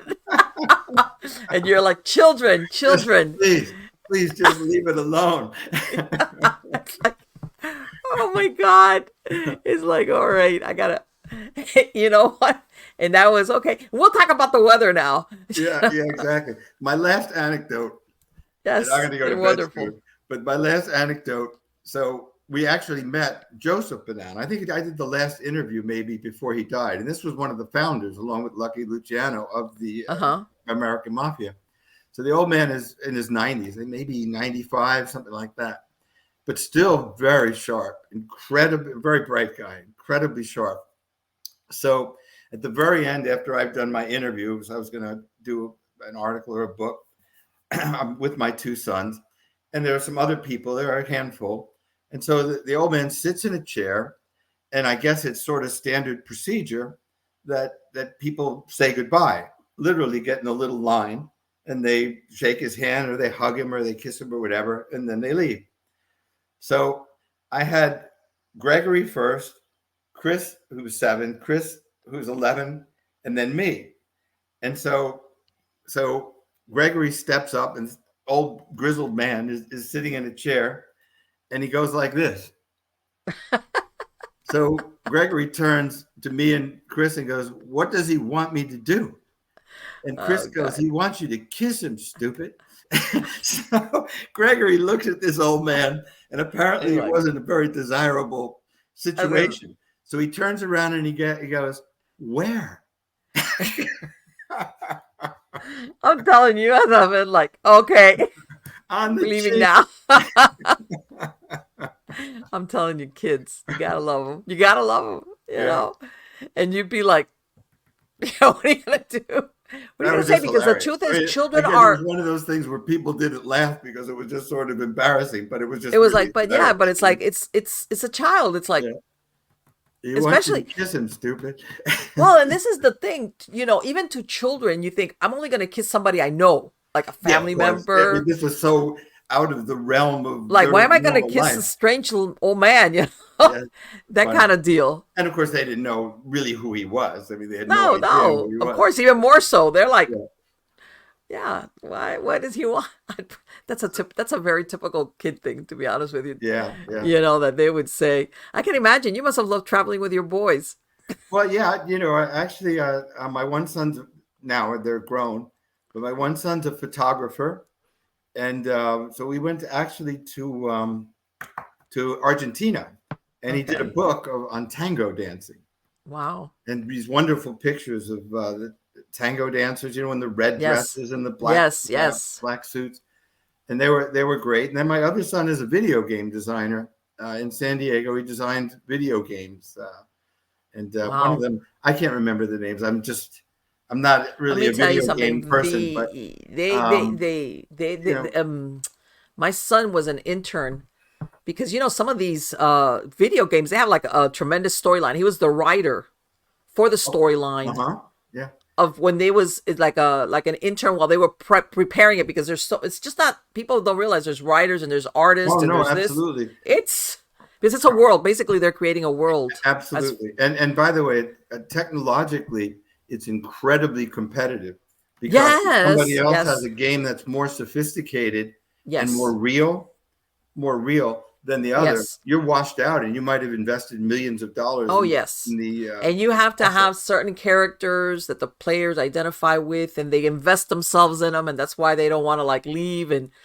But he was the story writer for the as they wanted. But basically it's not like, oh, like how's that, like what was like Mario Bros. When you see these earlier games, no, nothing like that. This is a complicated. Actually, it's a bigger business than the movie industry.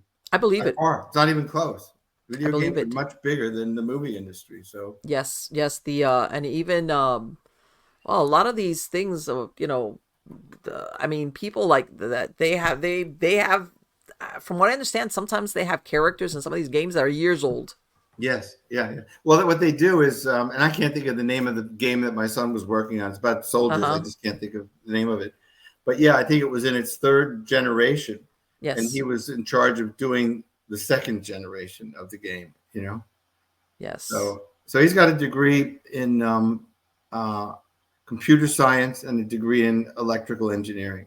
So there you go. Yeah, my son, and this is the thing, when he was younger, because before it was the board games, this was between D&D, Dragons and Dungeons, whatever, did a lot of the board games. Yeah. And he ended up, like I said, doing an intern, and then, he's got a master's in writing for the entertainment industry, but he got hired by a European company that had these games in the U.S. here, and he went to a lot of these conferences. But like what you were saying, it's very competitive. Very, yeah. What they and they even did one, the last one, that Bill and Ted's Excellent Adventure. The last one they did when they're older. I don't know. They did another movie off of that. They even take those movies and then they do spinoffs and make. Yes, yeah. There's a big industry behind that as far as entertainment and how much money people pay. Absolutely. I know he did very well for himself in a short period of time. He invented one of these games and it did well, and he had a piece of the action. There you go. There you go. And now my son's ended up working now with medical. I said, besides entertainment, what else is always going to be needed? Medical. So now he works in the medical IT field. There you are. Yeah. There you go. But anyway, before we go, if you have a chance, because we were talking about technology and hell and what, if you ever have a chance, if maybe you might have seen it, there's an old Disney film from 1970, early 80s, called The Black Hole. I remember it. I don't think it's a very unusual ending where a lot of people dispute as to what the ending is. If you ever have a chance, look at it and tell me what you think. Look at it. I'm sure that they have it out there. I mean, it's been out for a lot of times. It's as a matter of fact, when you look at it, it really doesn't look like a Disney film. Even though Disney produced it, it's very adult. It has a couple of little characters, but the theme is not. But at the end, there's something that makes you, about what we were talking about whether you want to call it robotics and science and spirituality and evil. Something to think I'll take a look for it. Oh, thank you, Ron. It has been wonderful to speak to you. Are you going to work on another book after this one? It was great, and I actually, this will take a minute, but I guess we've got a minute. Yes. So this is the new book that I'm working on because I want to promote this. So the Unwelcomed is really where I'm devoting a lot of energy. However, many years ago, I lived down by the beach in New Jersey, a place called Bradley Beach. And we had a dog. My wife and I had a dog. No kids at the time, but a dog. Okay. And it was a Norwegian Elkhound. And I would walk it because I traveled a lot. I had to go to the airport and you have to be there early. And it was, so I had to get up very early. And so really about 4 a.m., when everything was deserted, I would walk the dog. And the ocean was this way, maybe a couple of blocks. But then a block in the other direction was this big pond. And so I had this vivid dream. And in the vivid dream, I I was walking the dog in the winter. Mm-hmm. I stood by the pond, and in the pond, I saw this disc, this glowing disc at the bottom of the pond, which was about 30 feet deep. And in the dream, despite that, I had to think about it, despite the fact that it was cold and the water was certainly not something you'd want to jump into, I did, because I had this overwhelming urge to do it. And I did. And in the dream, I wound up in this UFO. And these alien beings took me around and escorted me, showed me maps. And it was a very pleasant experience.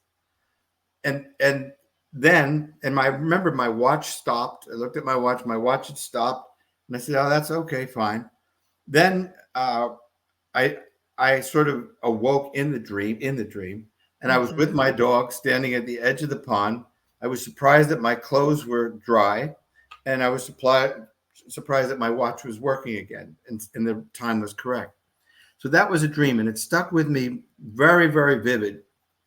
And I felt good. I had this great feeling for 2 weeks or so that just something really monumental had happened that was pleasant. But I didn't tell anyone because it was a dream. So then I got this story for the Mojave Incident in a very circuitous, complicated way. A friend of a friend of a friend who did this, and big coincidences. And I wound up with this story that did very well. And it was about alien abduction. And so I became interested in that topic. Lo and behold, I had a surgery on my knee. I had a motorcycle accident, and I had to have a surgery on my left knee. This would go back about 7 years. Okay. So I went to the doctor more recently, and but it involved my knee. And he took an X-ray. He said, "Did you know that you have a piece of metal lodged in your knee, about the size of the nail on your pinky, and it's metal?" He showed me the X-ray, and it's like silver, almost like an arrowhead, but smaller. Right. He had performed a surgery, just a basic meniscus surgery. He said, I tried to get it out. I fished around and tried to get it out, but I couldn't. And I just wanted you to know about it. So I said, well, is it going to get infected? And he said, well, it's been there for years, so I guess not. I just leave it alone. But I thought you should know. I said, all right. And again, I didn't think anything of it. Then I'm watching this show on alien abductions. Oh. And what does this guy show that says he's been abducted? But in his knee, he has a silver piece of metal, and he shows the X-ray. It looked exactly like the X-ray that I had. And I said, maybe these coincidences aren't coincidences. And maybe that dream wasn't a dream. Exactly. Maybe it really happened. So I had mentioned my friend who is the psychotherapist who helped me with the Unwelcomed and gave me a review and helped with the psychiatric end of it. I called him. I said, you do retrogressive hypnosis, right? He goes, oh, sure. I said, let's put a date together, get a video camera, and retrogress me to that dream.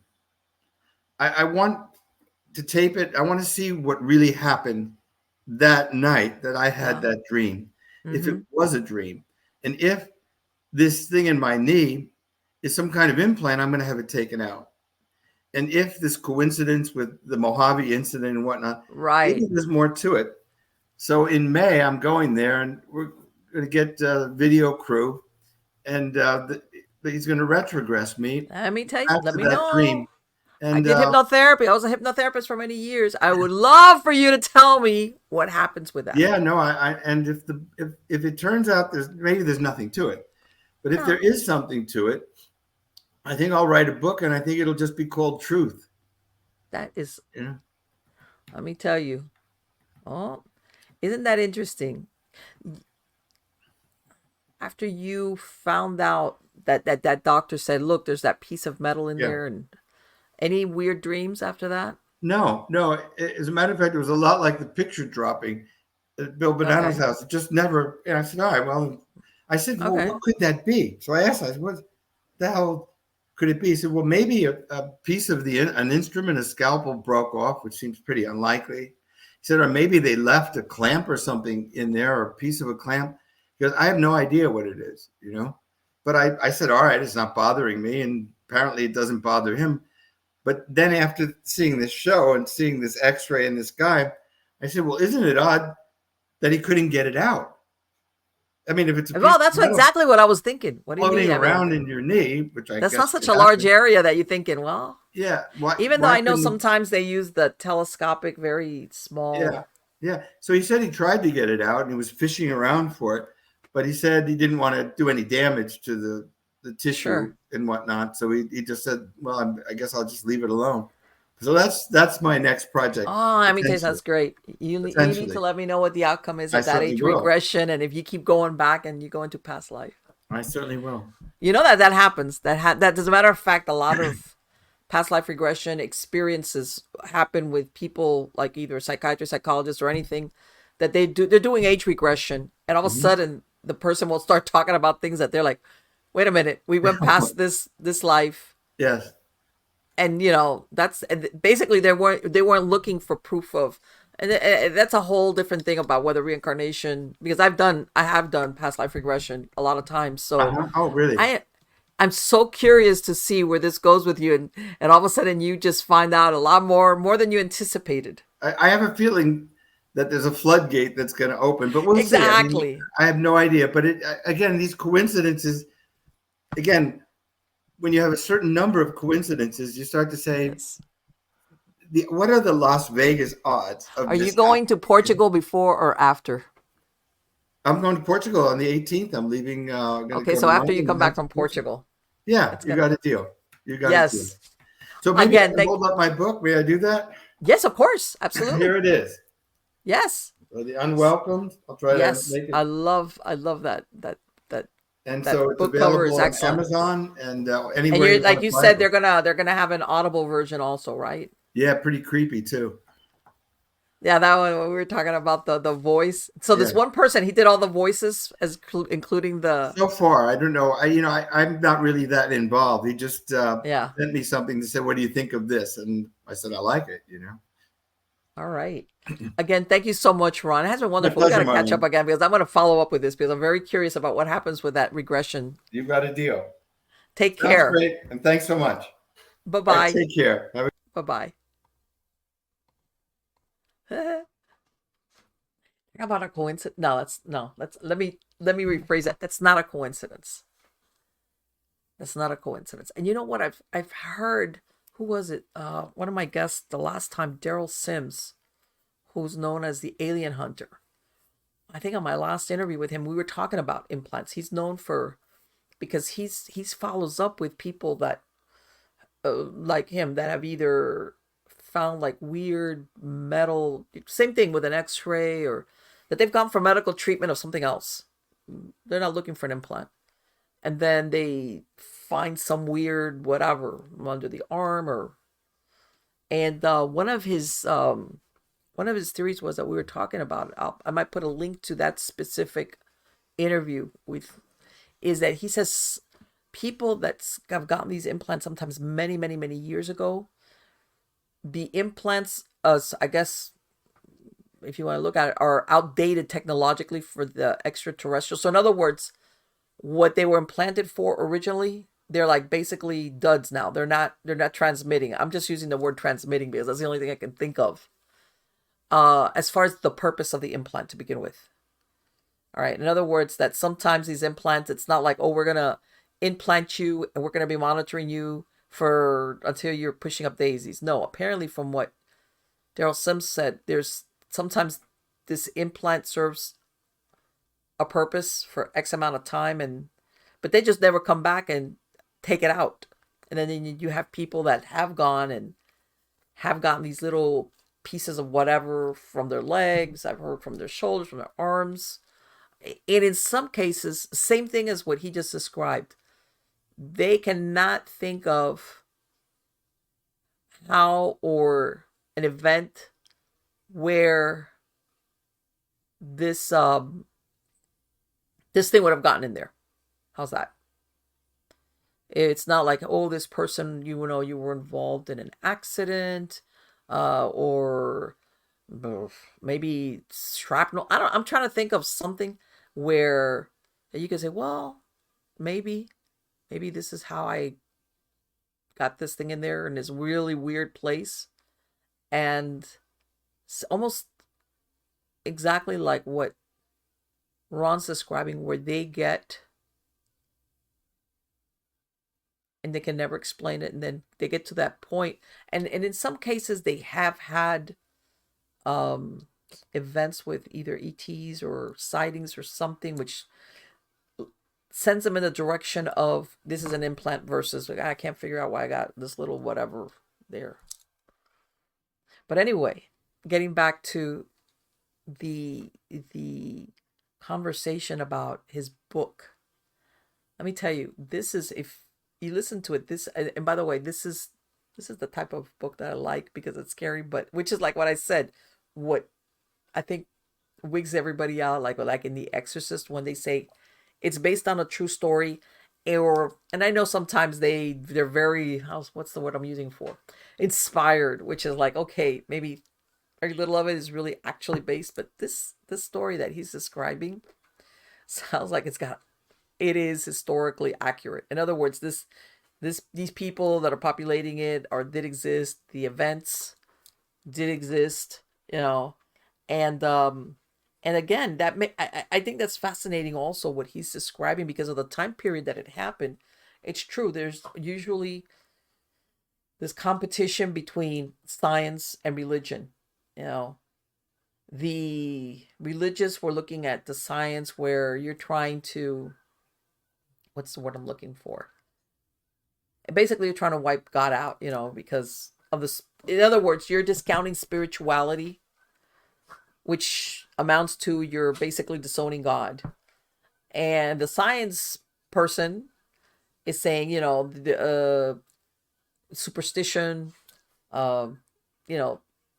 this person is mentally ill, this person is not possessed. Which, by the way, I'm sure there was a lot of cases, especially where people really were suffering from mental illness. All right. And in some cases, even epilepsy, depending on what type it was, where they behave certain ways. But then, how can I say? There's certain, and this is the thing. That incident that the original incident where that the article is written on, that William Peter Blatty then used for as an inspiration to write The Exorcist, that it's true. The parents, the mother and the grandmother of that original boy they weren't even Catholic. They were German Lutheran, something like that. And they were very religious. But when they went to their local Lutheran clergyman, I want to say, I don't know at what point this gentleman, whether he thought they were crazy, or I suspect that it was more along the lines of there was something that had a flavor of actually being that. He was the one that pointed them in the direction of the Catholic priests, because the family was not Catholic. Later on, they became Catholic, but they weren't Catholic.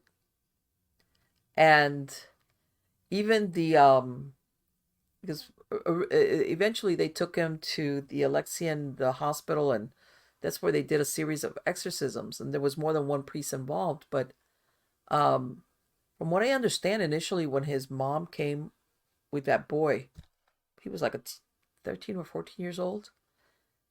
They were like, they didn't right off the bat tell her, oh, he's possessed. They were looking at it as in, let's make sure that there's no medical reason for this. They didn't out the gate think it was a possession, an out and out possession. All right. So it's a very interesting, as far as, because obviously, like, he died in 2021, and of all things, he ended up being a scientist for NASA. Very weird, huh? I mean, in other words, there's more to it as far as what happened to him beyond that. As a matter of fact, a gentleman wrote a book, and what's the feeling I get? And by this, I'm not saying if you're the kid had a problem relating to others. He was kind of a mean little SOB. And the guy that wrote this book went back and interviewed some of the people that he knew of the like neighborhood kids, and that he had a problem because he basically, like, one time there was this two brothers that I think they lived in the neighborhood, and one of them was more friendly with him than the other. And they said that there was this dog in the neighborhood who, I guess somebody had belonged to somebody. Everybody fed him, but the dog was kind of vicious. Like, this is the kind of dog that would run after people and biting the kids. So he says that this kid, the Exorcist kids, I'm going to call them the Exorcist kids as a reference. This is long before he was taken to his mom. Calls him over and says, "Hey, come on over," something like that. So he says he comes to the door, and all of a sudden he hears, and for some reason, this kid takes the dog over like it's his best bud. The dog gets along great with him. The dog attacks everybody else on the block. Really vicious little dog, or big dog, medium dog. But with him, he feeds it, takes care of it. So he says he gets to the front door, and he says, all of a sudden I hear like the back door slam. He says, and I knew exactly what he did. He had lured his supposed kind of friend on the block over, lets the dog out through the back door, so it'll attack this poor kid that's at the front door. Apparently this kid already, like, when you're with friends with somebody, but you're like, this is the kind of shit he would pull. When he hears, I guess, the back door slam, he says, all of a sudden I understood exactly what he was trying to do. So he calls out. Sure enough, here's his dog coming around the side of the house, coming after him to bite him. And this is the kind of personality he has. And then you ask yourself, did the mother and the grandmother, whatever, was this kid really possessed, or were they seeing this aberrant or maybe weird sociopathically kind of behavior from him? And then they took him to the priest, like, okay, maybe there's something mentally ill, or personality disorder or something like that. Versus, in other words, they were trying to, instead of saying, hey, maybe I have a child that's got a behavior disorder, he doesn't have friends, and the few people that he knows, he's, for lack of a better, he was a little jerk, disagreeable little SOB, versus, the devil made him do it kind of deal. And like, where does the truth lie? I mean, that he got exercised, absolutely, he did get exercised, all right? Or was his behavior as a jerk, was that a product of some type of what's the word I'm looking for, demonic or negative influence around him? If not an out and out possession, some type of influence. I mean, I'll put a link to the story about it, the article that I wrote on it, but it's very interesting when you read about who this kid was. Because, by the way, they knocked down first they renamed the street, and then they even knocked down that house originally where he grew up at. Not, but yeah, because it just had like a bad connotation to it. So there you go. All right, guys, I hope you liked this interview. I love speaking to Ron. I am absolutely going to have to follow up with him and find out, where does this regression session end up at? Does he recover memories of, like, that was not a lucid dream, and that's how you got your implant, or beyond, to the stars and beyond kind of deal? All right, guys, don't forget to sign up for my newsletter on Substack. Also, subscribe to everything, wherever you find me, whether it's the video version or the podcast version. Subscribe so that way you get alerted to when I release a show. And again, we're already in 2006, season 16, 2024 for Stories of the Supernatural. I've got a lot of interesting guests, returning ones, new ones, you name it. And I hope we'll be around here after April the 8th, the solar eclipse, where they're turning on the CERN collider. Usually I don't pay attention to these things, but it's like, holy crap, Yeah, I hope I see you guys again. All right. Till next time, take care. You're all wonderful.